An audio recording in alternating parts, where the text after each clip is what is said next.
Why Hambantota? Hambantota was one of the hardest hit, tsunami hit districts in the country, outside of the north and east. And in fact, in the north and east, inclusive in the north and east area, it probably ranks in losses at number 3 of the 6 districts. So that's why Hambantota. And coupled with the fact that it's a rural district with poor infrastructure, has an extremely high percentage of unemployment in youth. Youth, probably about 60%. And when you and has migration figures away from youth and migration into cities, a very high youth migration into cities.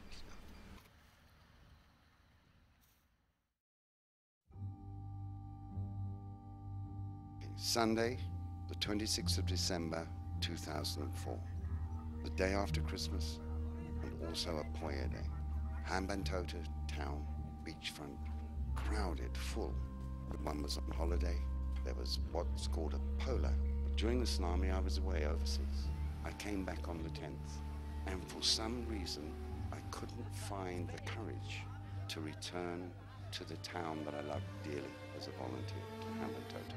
I know I was extremely angry, rather than being sad. I was perhaps angry because I wasn't there and I couldn't do anything. It was a fisherman I recognized. He came up and said, "Mr. Richard, you remember me?" And I said, "Yes." I said, "What are you doing in a 3-wheel in Colombo?" He said, "I lost 14 members of my family, sir, and I ran away from my town." I think, for me, that was the turning point. I wanted to try and go back in some way or other, help in the recovery of the Hambantota district as a whole.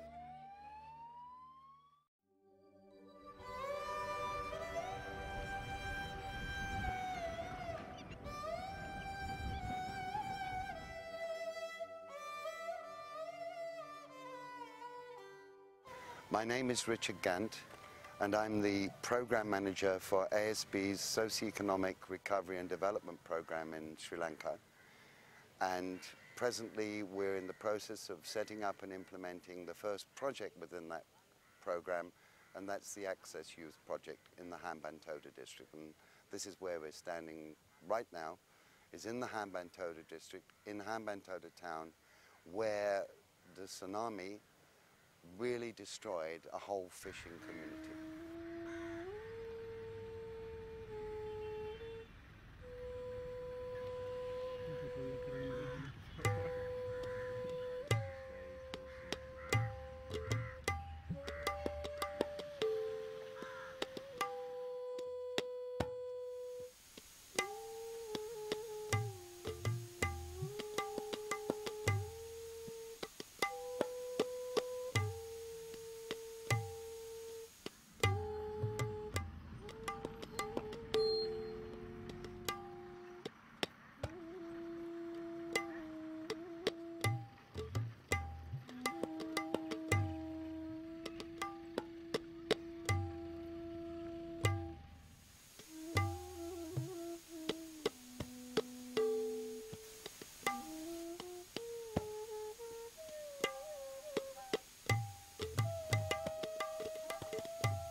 From the analysis of our research, we structured a project called the Access Youth Project.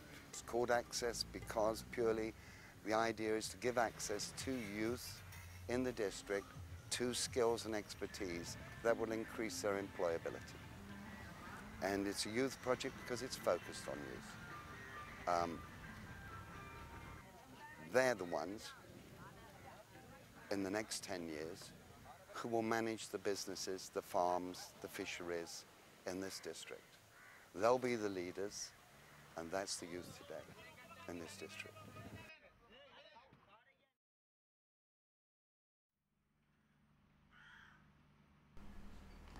We have designed Access to have an impact on its staff, and from there the staff to have an impact on everyone in the district, and through its partners build them to continue to deliver those skills.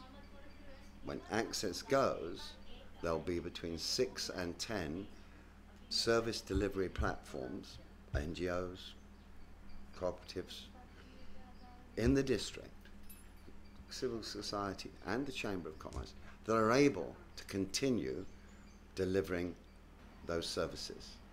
Right?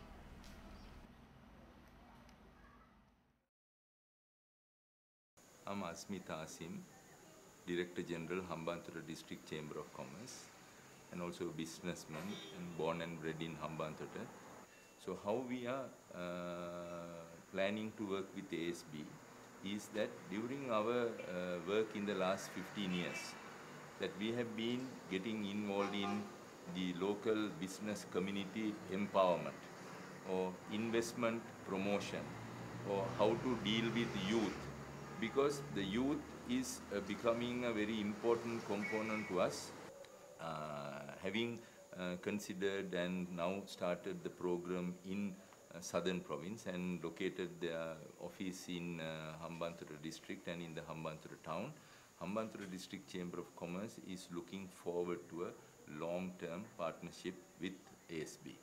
So The Access Youth Project consists of 4 active components. They are BEX, Compute, MIFED, and Provide. BEX is Business, Education and Communication Skills. Presently, the 4 young people who are trainers in it are being trained to train clients, their clients, young people, in intermediate English skills, but for business purposes, not just pure English. Therefore, they'll be able to write formal letters, business letters, emails, faxes, undertake presentations and undertake negotiation. So the focus is business education skill, communication skills. That's BEX. Until recently, but from recently they got bit of problem and there are companies losing profit. So now you can find a lot of information about that company information. So go through it and try to find as much information as possible as to why that company has. They're doing a brilliant job. It's a tough job because 3 of them have never had training experience before, so it's very new to them. But they're very, very enthusiastic and committed. They're in here burning the midnight oil. They come very early on in the day, and they seem to be really, really enjoying it. They're taking to it very well. So it's looking very positive. Mohammed Assad. Mohammed Rifkan. Mohammed Munazir Qasim. We are now in Colombo for 3 weeks for a computer training. We are now training in Singapore Informatics. We will be here for 3 weeks. After that, we will go back to Hambantota. Firstly, we will train our office staff. Then we will get a mobile bus, something like mobile bags. Then we will put some computers into that. Then we will expect to go to villages and give technologies to villages freely. Compute is the computer training and education component of the project. This component will train youngsters in computer skills, XP Windows and Microsoft Professional Office, Word, Excel, Access, and PowerPoint. Also, the part of education is how to use those skills. Then there's MIFED, Microfinance and Enterprise Development. A group of 3 youngsters. They're being trained in microfinance, assessment of a microfinance initiative, comparison and training to international good and best standards, delivering skills in how to undertake microfinance. Credit is given without the need for physical collateral. මම චන්ද්‍රිකා අමරකෝන් මම ඉන්නේ දැන් micro finance project එකේ අද අපි RRW ආයතනයේ ගොඩක් කරුණු නොදත් කරුණු ගොඩක් දේවල් අපි මම අද දැනගත්තා. කියන්නේ අඩු ආදායම්ලාභී ආර්ථික වශයෙන් සමාජීය පාරිසරික සංස්කෘතික හැම වශයෙන්ම ඒගොල්ලෝ සංවර්ධනය කරනවා. I'm Chantika Amrakon. I'm in the microfinance project. Today I learned many things from the RRW, especially how to help low-income earners and lead them to come up socially, culturally and economically, and how to give them loans. I even learned how wastewater could be used for cultivation purposes in dry zones.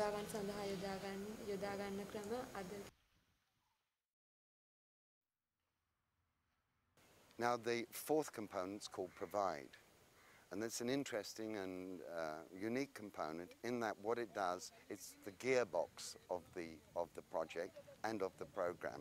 Provide is it's unique because it's a component that produces other components or projects, and it's a research assessment and project development component. There is an economic team and a social team.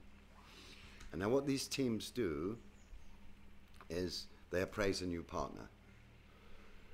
And when appraising a new partner, they will build up a database of that partner. The partner may come with a project to them. They'll appraise that project and pass it or not.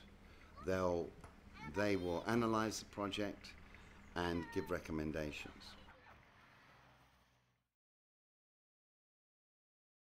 Provide's already been used.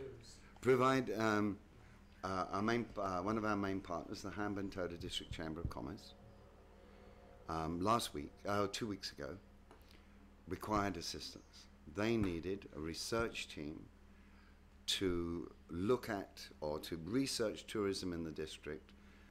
Our own consultant, who's a social scientist, who was training them in applied research, worked alongside. So together, the partner explained what they wanted from this research. Our social scientist helped develop the primary research tools with our teams, and then our teams from Provide went out and undertook the research.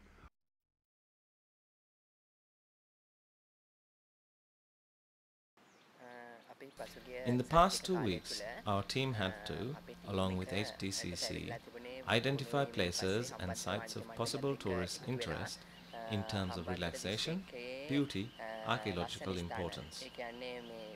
After interviewing the persons in charge, we prepared a format which stated the history, details of the place, what ASB or HDCC could do to uplift the place. Provide will also assess other projects. For example, right now, it's assessing a children's project, a psychosocial project for children. In Batticaloa, there's a project called the Butterfly Peace Garden that's been going for 8 to 9 years. There are over 500 tsunami-affected children who have either lost one or more parents in the town alone. And we're in the process of working with the technical advisor of the Butterfly Peace Garden in Batticaloa to look at ways in which we can place that project here, not replicate it, but to bring the guiding principles here into Hambantota, so that tsunami-affected children can go through the process, the socio-psycho process of becoming kids again. And those children, going through this tried and tested process, can become kids again. learn to play, learn to enjoy life, and through the process, they speak through art, through dance, through poetry, through plays, they speak about their past and what they've seen. And it, from what I have seen, releases them from that and they're able to play again.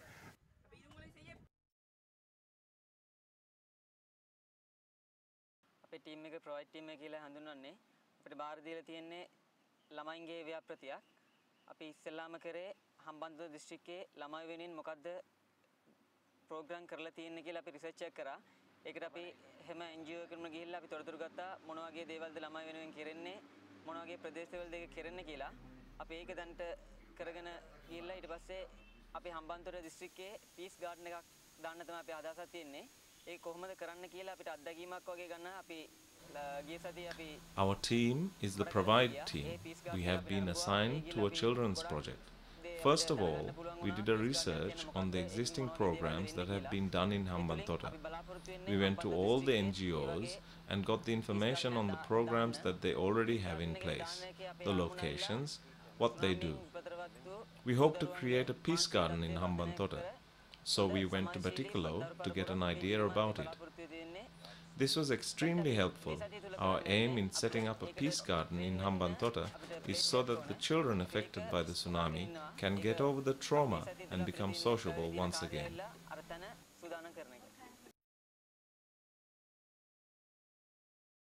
We invest in people. How do we do that? Right? They joined.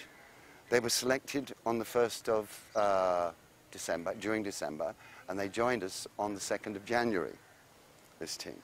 The first 5 days, the project manager, Cynthia, and myself worked with them from the point of view of introducing ourselves, introducing them to each other, getting to know one another. And then they were taken away from the Hambantota district and placed on a 19-day induction and foundation course in Colombo. They were taken out of their district, away from their families, and brought together. A bit like what I call the lifeboat thing. You know, you can be strangers on a passenger ship, the Titanic. When it goes down and you're in the lifeboat, all 18 of you, you start speaking to one another. You start becoming friends because you're in the same situation, in the same place, trying to do something about where you are and what you're doing. And that's what we did. And we invested training in them. We utilized highly professional, highly skilled trainers to introduce them to negotiation, presentation, team building, leadership, skills of choice, analytical thinking, lateral thinking. And we did that intensely. I'm Cynthia De Kretzer, and I'm the project manager for the Access Youth Program, funded and organized by ASB. ASB here, I think, is very focused in terms of skilling people, and as a consequence of that, people have something of value and something that will sustain them in the long term. It's rare, I think, for an organization to be focused on investing in people, and yet, you know, it is absolutely essential that people recognize the intrinsic worth of human resources rather than computers or cameras or desks or chairs or tables. Well, we are very grateful for the generosity of the ASB membership in Germany. They make this whole program possible through their funding and through their support of the Foreign Aid Department. And the program itself is ambitious, it's innovative. We are trying to change people's lives in a positive way.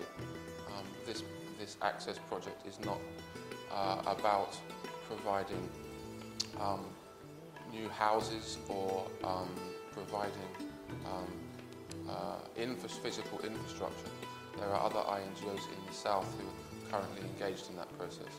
What our project is about improving people's quality of life through enhance skills, access to employment, access to enterprise development activities.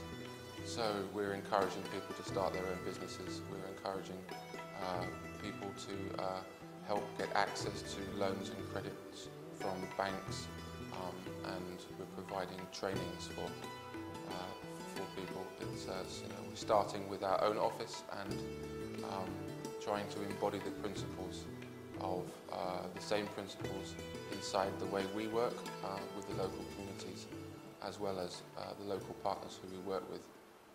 The youth project itself will probably assist about 8,000 beneficiaries in 2006 and between 12 and 15,000 beneficiaries over the next 3 years. And the project is the foundation stone for the development of our longer term program, which is about poverty reduction more generally. So the Tsunami project is our starting point for a longer process of working in Sri Lanka to help alleviate poverty.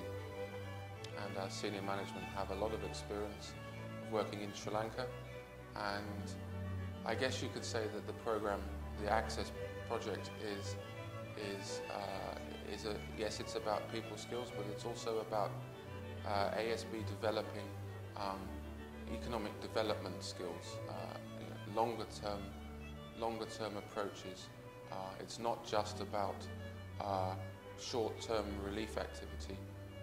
We are trying to increase capacity of local partner organisations, and we're trying to increase the skill sets of the people working in the local communities. So it's a longer-term process. It's not. It starts with the Tsunami, but it moves into a longer-term platform and footing. So we would very much appreciate ASB's continued support in Germany, and we hope that this film is a small step in our ability to inform the membership a little bit more about what we're doing here and why we're doing it and how we're doing it.